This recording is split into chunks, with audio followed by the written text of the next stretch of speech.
This is the CP Geometry Unit 10 Quiz Study Guide.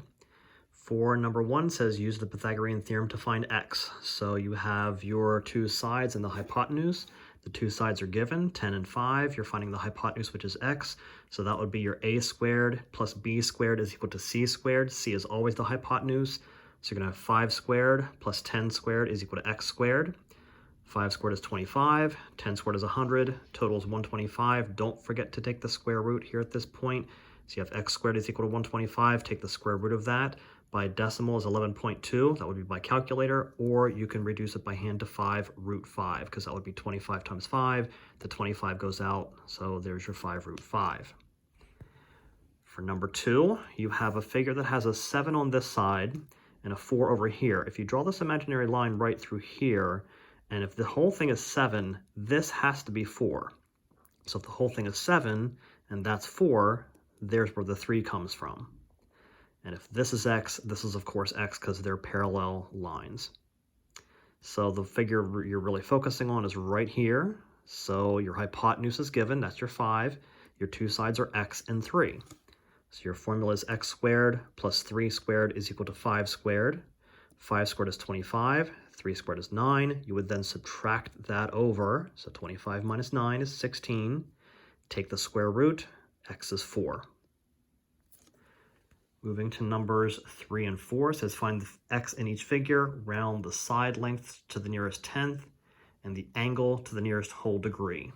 So for number 3, you're standing here, and if you're standing here and look through the figure, that would be your opposite side.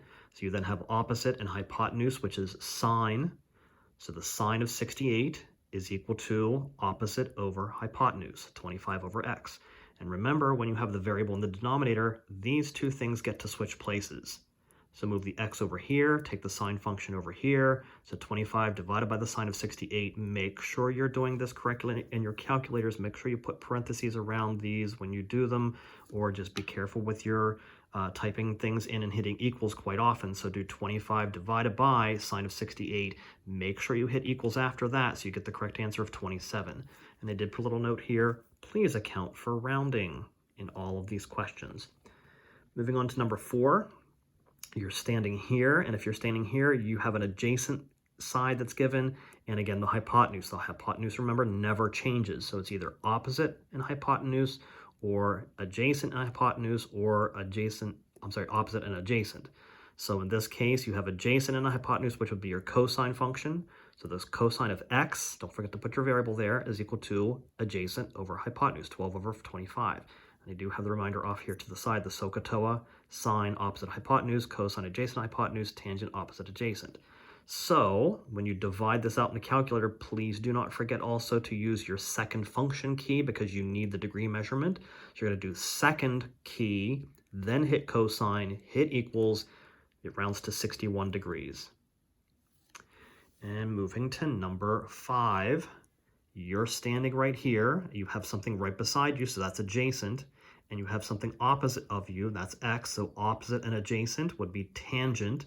So tangent of 56 is equal to x over 34, opposite over adjacent.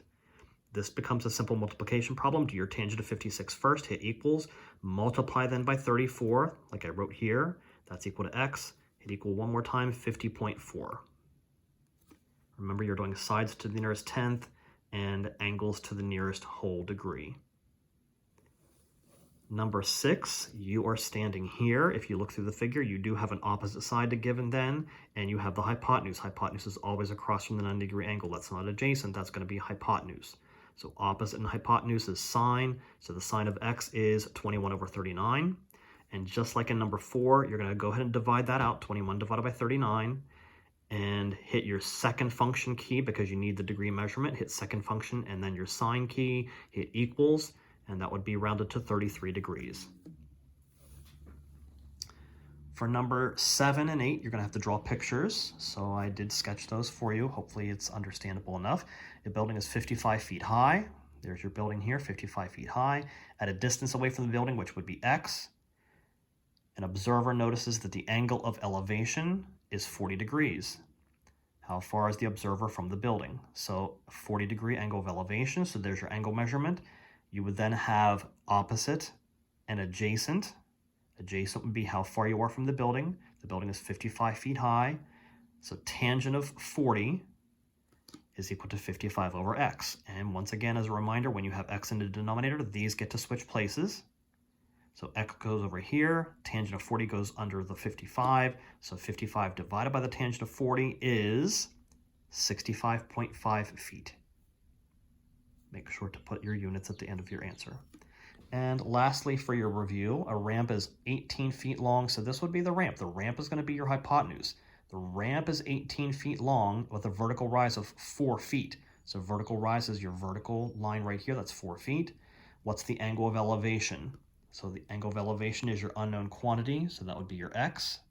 So you have the opposite and hypotenuse, which is then your sine function.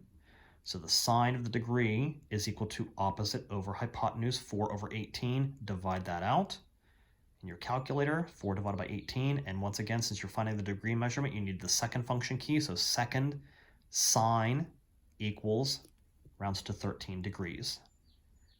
Good luck on your quiz.